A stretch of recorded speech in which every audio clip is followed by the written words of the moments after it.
Hop. Ok, bonjour à tous. On se retrouve aujourd'hui pour une toute nouvelle vidéo. Aujourd'hui, on va donc s'attaquer aux équations fonctionnelles.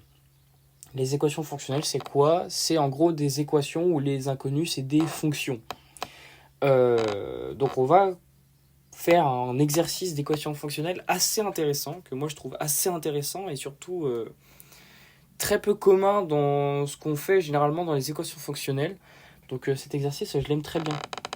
Alors déjà, pour ceux qui ne connaissent pas du tout ce que c'est les équations fonctionnelles, donc comme j'ai déjà dit, c'est des équations où les inconnus, cette fois-ci, c'est des fonctions, c'est pas des variables.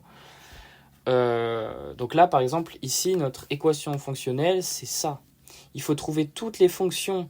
Donc, on nous dit ici, continue, qui sont de R dans R, continue en 0, qui vérifie f de 2x égale f de x cos de x, pour tout x en R. Donc généralement, pour ce genre d'équation, on raisonne par ce qu'on appelle unicité, existence, qu'on appelle aussi analyse synthèse. Je préfère unicité, existence, je trouve ça plus stylé. Et donc, en raisonnant par unicité, existence, on fait quoi? En fait, quand on fait l'unicité, on cherche plein de conditions nécessaires sur la fonction. Par exemple, je sais pas, f de 0 égale 0, la fonction est strictement croissante, la fonction est, par exemple, comme ici, continue en 0. Est-ce que la fonction est continue en 0? Voilà, on cherche en fait des conditions nécessaires sur la fonction et dans l'existence, en fait, on regarde si ces conditions nécessaires font que la fonction existe.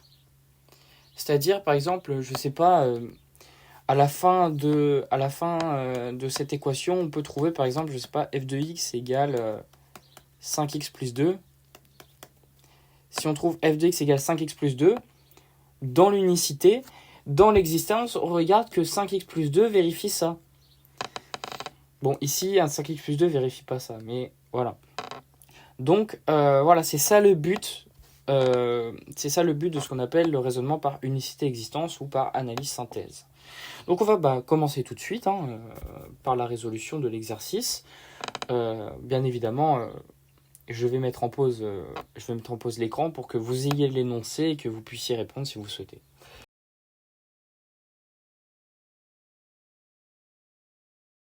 Donc on est parti tout de suite en commençant par notre unicité.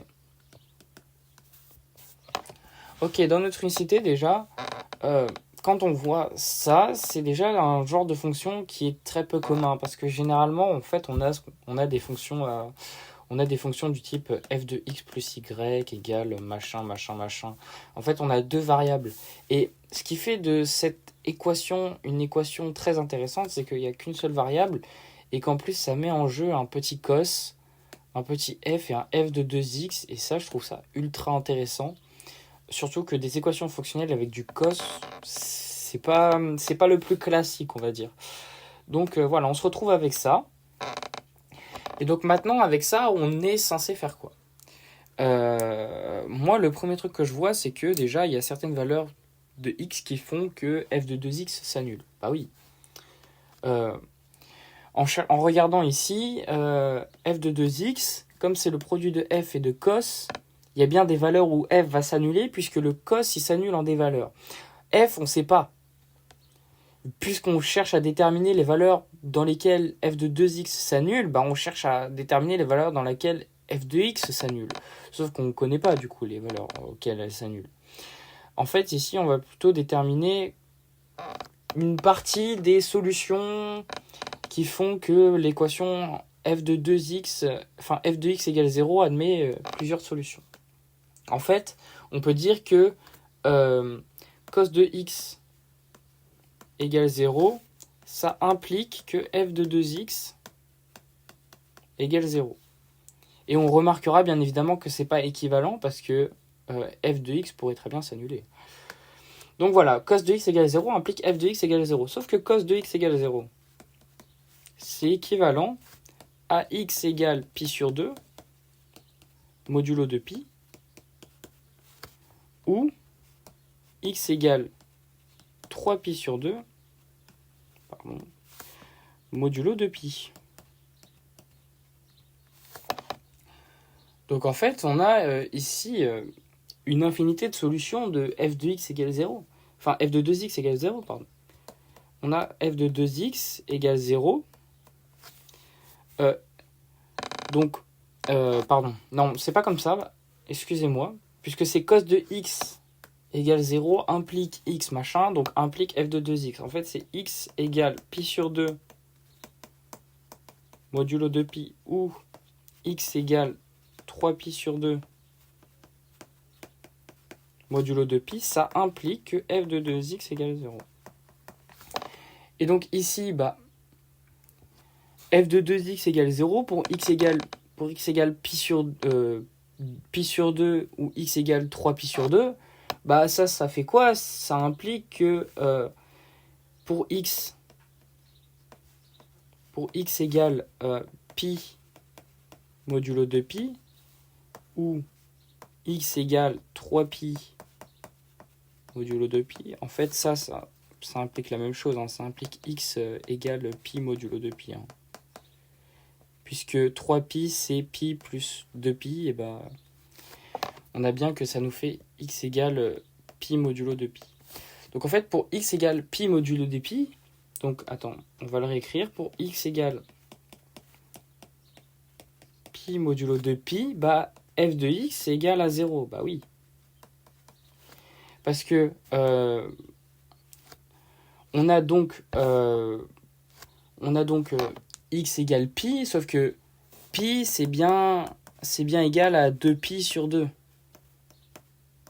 Donc on a bien d'une certaine manière f de 2x où notre x ici ça va être pi sur 2. Donc en fait on trouve que pour les valeurs de x qui sont impaires de pi, f de x s'annule. Donc pour x égale, je vais quand même le réécrire, pour x égale 2k plus 1 pi, f de x c'est égal à 0. Ok, ça c'est cool.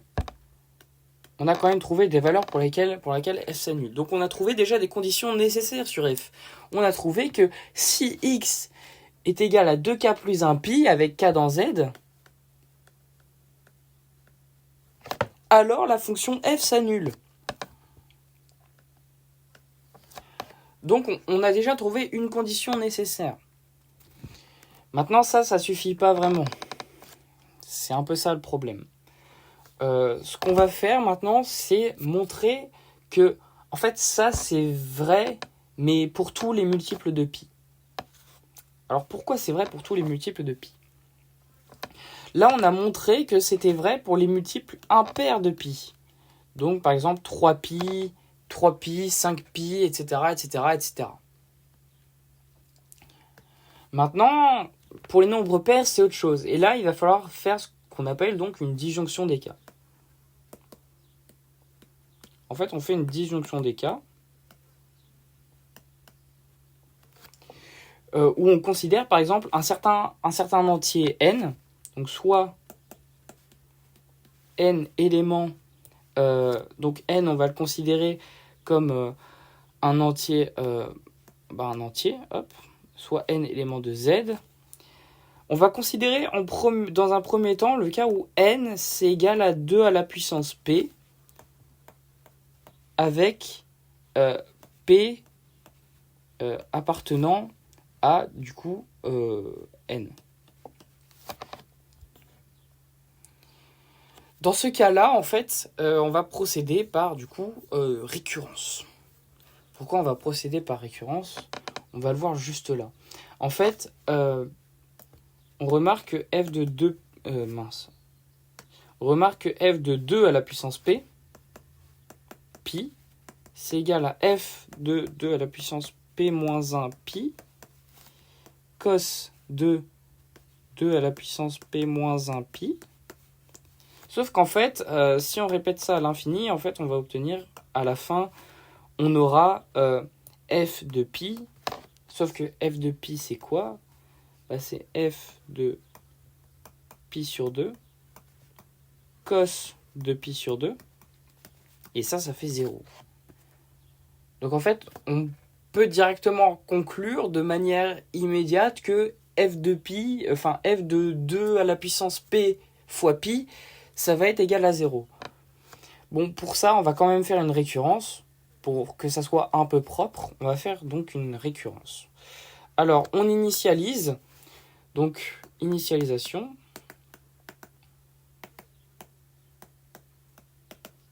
Hop. Donc, pour n égale 2 à la puissance 0 égale 1, f de pi, c'est égal donc à f de pi sur 2, cos de pi sur 2, qui est égal à 0. Ah oui, pardon. J'ai pas précisé c'est quoi qu'on voulait montrer. Montrons que f de 2 à la puissance p, pi, égale 0. Voilà. Et donc là, maintenant, on procède avec notre hérédité. Égale 0. Bon, bah, f de 2 à la puissance p plus 1 pi, ça va être égal à quoi? Ça va être égal à f de 2 à la puissance p pi, cos de 2 à la puissance p pi. Et donc ça va être égal à 0, grâce à notre hypothèse de récurrence. Donc conclusion.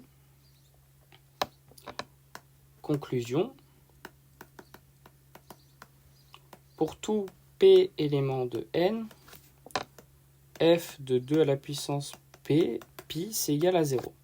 Maintenant, on va considérer le deuxième cas.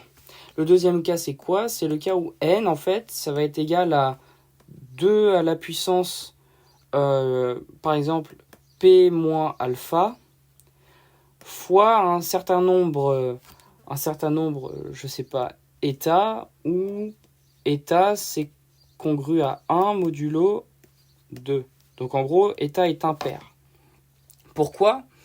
En fait, grâce à ça, on va avoir du coup f de npi qui va être égal à f de 2p moins alpha état pi.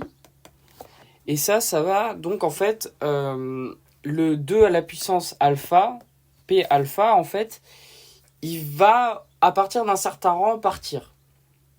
Parce qu'on va diviser par 2. Et en fait, c'est quand on va diviser par 2 à la puissance p moins alpha, et ben, il ne nous restera plus que f de état pi. Donc à partir du rang 2 à la puissance p moins alpha, on va tout simplement avoir, on obtient tout simplement f de état pi. Sauf que f de état pi, comme état c'est un nombre impair, on a montré avant que l'équation que f de x égale 0 pour les valeurs de x où x est un entier impair de pi. Donc en fait, on obtient f de état et f de état pi, pardon, et donc f de état pi c'est égal à 0. Il existe un rang tel qu'on puisse affirmer que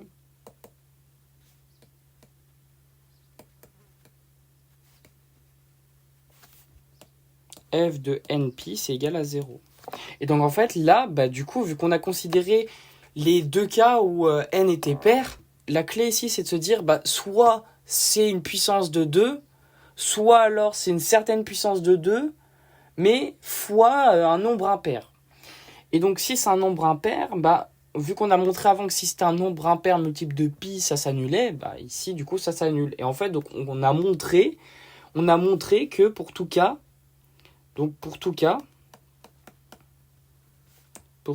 élément de n, f de kpi c'est égal à 0. Et ça va nous être utile après en fait. Donc pour tout cas dans n, f de kpi c'est égal à 0. Maintenant, pourquoi ça nous sert ça en fait? Pourquoi on a fait tout ça? En fait pour une manière très précise. En reprenant l'équation qu'il y avait, pour tout x dans R, f de 2x c'est égal à f de x cos de x. On peut remplacer ça en disant que ça, en fait, ça revient au fait que f de x, ça soit égal à f de x sur 2 cos de x sur 2. Ok, mais f de x sur 2, c'est quoi? Bah, en reprenant exactement la même logique, en se disant le f de x sur 2, si je le mettais ici, ça nous ferait quoi? Bah, en fait, j'obtiens... non, je vais pas mettre une implication, pardon. J'obtiens en fait, pour le f de x sur 2, j'obtiens f de x sur 2 qui est égal à f de x sur 4 cos de x sur 4.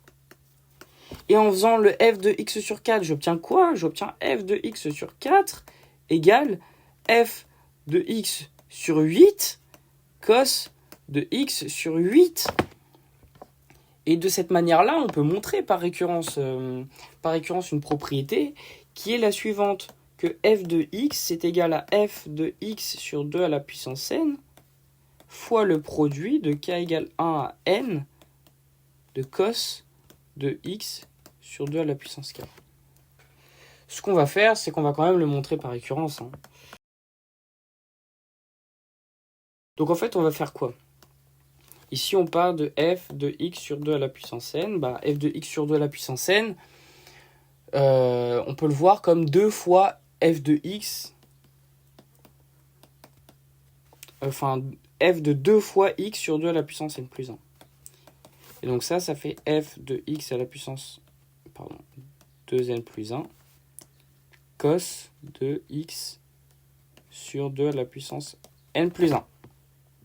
En remplaçant dans l'expression, on a f de x qui est égal à f de x sur 2 à la puissance n plus 1 fois le cosinus de x sur 2 à la puissance n plus 1 fois le produit de k égale 1 à n de cos de x sur 2 à la puissance k. Et donc ça, c'est égal à f de x à la puissance 2n plus 1 fois le produit de k égale 1 à n de cos, de k égale à n plus 1 de cos de x sur 2 à la puissance k. Et donc on a bien démontré nos propriétés. Conclusion. Pour tout n appartenant à n étoiles, f de x, c'est égal à f de x sur 2 à la puissance n plus 1 fois le produit de la puissance n, fois le produit de k égale 1 à n des cosinus de 2 sur x. Wow, je vais un peu trop vite. Mince. Fois le produit des cosinus de x sur 2 à la puissance k. Ok, donc on a notre petit truc. Alors pourquoi on fait ça? On fait ça parce que si on fait tendre n vers plus l'infini, en fait on va avoir un résultat très intéressant. Et pour ce faire, il va falloir avant qu'on calcule le produit. Et c'est là que l'exercice devient très intéressant parce qu'il met en jeu plein de notions en fait. Pour calculer notre produit, en fait, on va faire comment? Pour calculer notre produit, on va se rappeler que pour tout x dans R, sin de 2x, c'est 2 sin x cos x. Alors, là, il faut faire attention parce que j'aimerais bien exprimer mon cos x. Et là, j'ai ça. Je pense directement à diviser par sin, sauf que là, il faut faire attention parce que sin, ça s'annule pour x appartenant à pi z. Sin de x, c'est égal à 0. Et c'est là que vient en jeu ce qu'on a calculé avant, le fait que f de x, c'est égal à 0 pour x appartenant à donc pi z.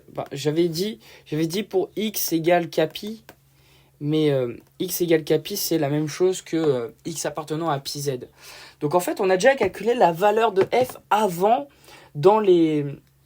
par rapport à ce qu'on doit faire ici. On n'aura pas besoin par la suite d'essayer de trouver les valeurs vu qu'on l'a déjà fait en fait. Logiquement, on cherche à faire le produit avant et après à calculer les valeurs. Mais ici, ça se présentait mieux avant d'essayer de faire quelques conjectures sur notre fonction en trouvant justement des cas simples où la fonction s'annule Et après, on vient sur les cas plus compliqués où on arrive justement à ce genre de choses. Donc, pour x, en fait, pour x éléments de R privé de pi z, cos de x, c'est quoi? Cos de x, ça va être égal à sin de 2x sur 2 sin de x. Et donc là, en remplaçant dans notre équation, enfin dans notre produit, pardon, on a le produit de k égale 1 à n de cos de x sur 2 à la puissance k. Bah ça nous fait le produit de k égale 1 à n de sin de 2 fois x sur 2 à la puissance k, s'il veut bien écrire, divisé par 2 sin de x sur 2 à la puissance k. On va faire quoi? On va sortir le 1/2. Le 1/2, on le multiplie par lui-même n fois. Donc en fait, on va avoir 1 sur 2 à la puissance n fois le produit de k égale 1 à n de sin. Et cette fois-ci, on va remplacer directement en mettant sin de x sur 2 à la puissance k moins 1 divisé par sin de x sur 2 à la puissance k. Maintenant, le produit du quotient, c'est le quotient du produit. Donc en fait, on va avoir quoi? On va avoir le produit, il va se mettre en haut et en bas.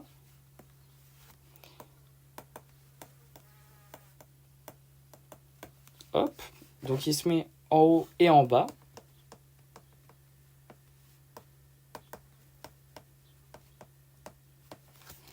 Et donc là, ça nous fait 1/2.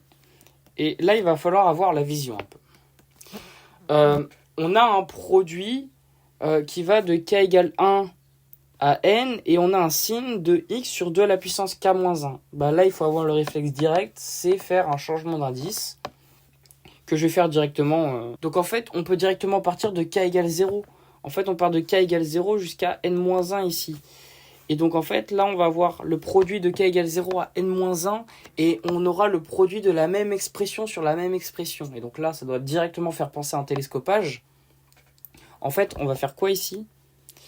On va faire sortir le premier terme d'en haut. Le premier terme d'en haut, c'est sin de x, qu'on va multiplier par le produit. Bon, le produit, j'aurai pas la place de l'écrire, je vais juste mettre un grand pi. Et ça va être le produit de k égale 1 à n. À n-1. Et en bas, on va de k égale 1, mais jusqu'à k égale n. Donc là, en bas, par contre, il faut sortir le dernier terme cette fois-ci. Donc là, en fait, il faut sortir le sin de x sur 2 à la puissance n. Et on multiplie par le produit de k égale 1 à n. Et donc ici, bah, les deux produits que j'ai pas du coup totalement réécrits, bah, les deux produits ici, hop, ils vont s'annuler ensemble. Et donc en fait, à la fin, on va avoir quoi? On va avoir que notre produit, ça va être 1 sur 2 à la puissance n fois sin de x sur sin de x sur 2 à la puissance n. Donc on a calculé notre produit. Maintenant, pour le passage à la limite, là, il va encore falloir utiliser une nouvelle notion. Visiblement, il y a plein de notions dans cet exercice, ce qui le rend d'ailleurs très intéressant et c'est pourquoi je le fais. Donc on va utiliser ici une autre propriété. En fait, ça utilise tout simplement le développement limité de sin de x en 0. En fait, en 0, on peut dire que sin de x, c'est égal, en 0, on le note comme ça, c'est égal à x, c'est égal à x. Donc dans le cas où, en fait, ici, on fait tendre x, enfin n vers plus l'infini, en fait, quand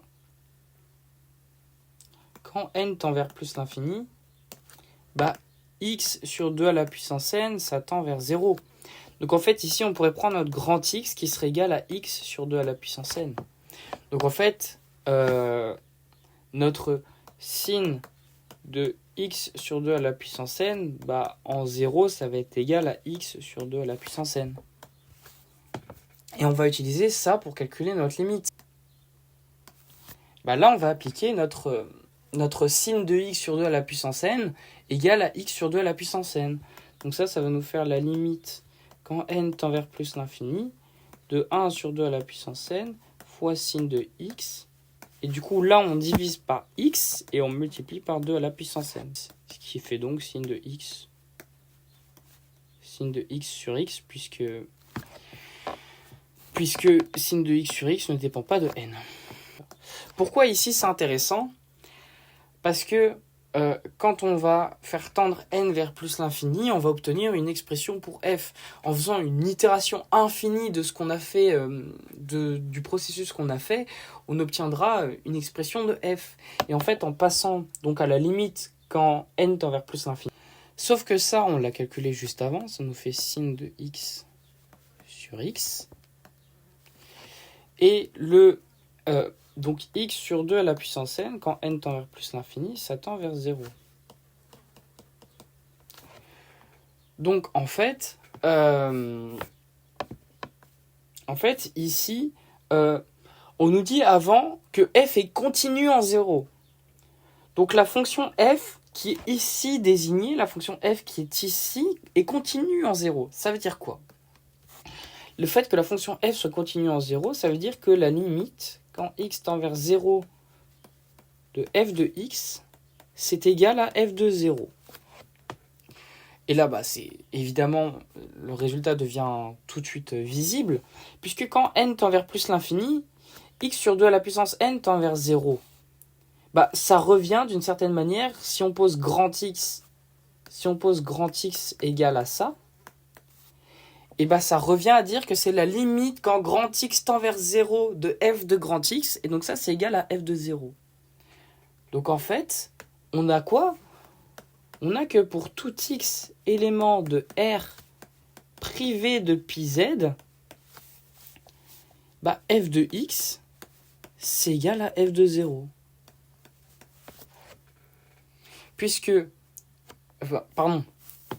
C'est égal à f de 0 fois sin de x sur x, bien évidemment. On a trouvé notre résultat final, c'est-à-dire que f de x, nécessairement, allait de la forme f de 0 fois sin de x sur x. Donc là, du coup, on obtient notre résultat final lors de notre unicité. On a montré que nécessairement, f de x était f de 0 fois sin de x sur x. Donc maintenant, on va passer à l'existence. On va passer à l'existence. On a fait notre unicité, on a trouvé une condition nécessaire sur f, et maintenant on fait l'existence. Donc, soit f, j'ai mis h, voilà. Soit f, une fonction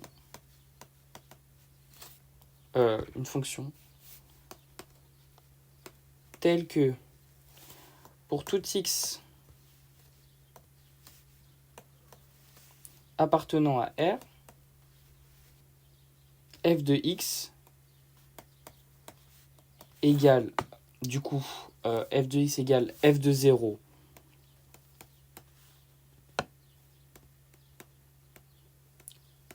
sin de x sur x.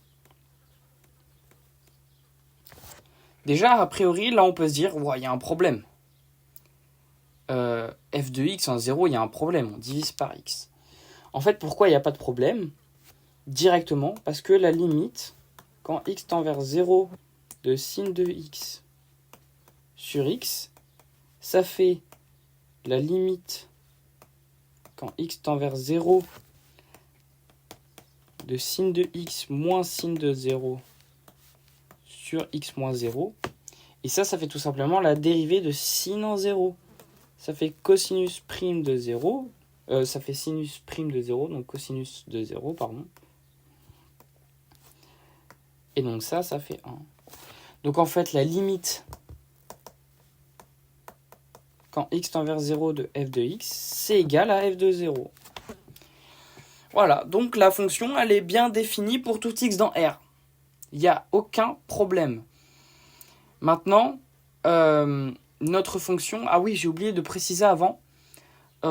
Du coup, notre fonction s'annule bien en x égale pi z, ce qu'on avait trouvé avant, puisque le sinus ici, bah, si je prends un élément de πz, ça fait 0. Donc la fonction f s'annule bien en 0. Donc ce qu'on avait trouvé déjà avant, ça marche bien dans notre fonction. Donc on a bien trouvé qu'à la fin, en effet, la fonction solution, c'était cette fonction-là, puisqu'elle vérifie bien toutes les conditions nécessaires qu'on a trouvées. Maintenant, du coup, bah, on passe directement au calcul de l'égalité, voir si ça existe vraiment. Donc en faisant f de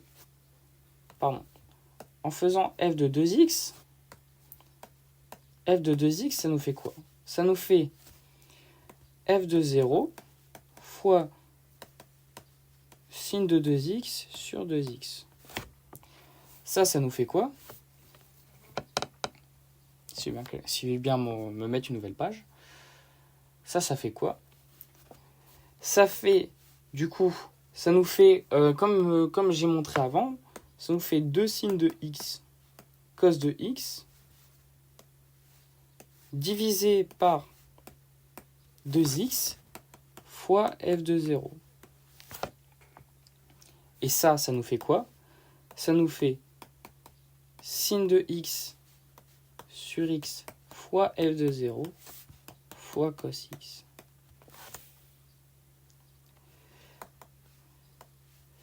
Et donc ça fait bien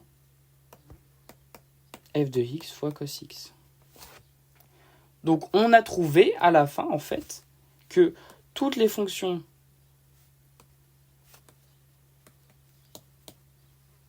solution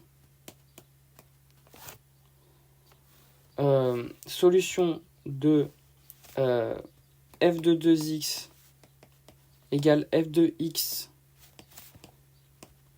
cos de x, et bah c'est les fonctions,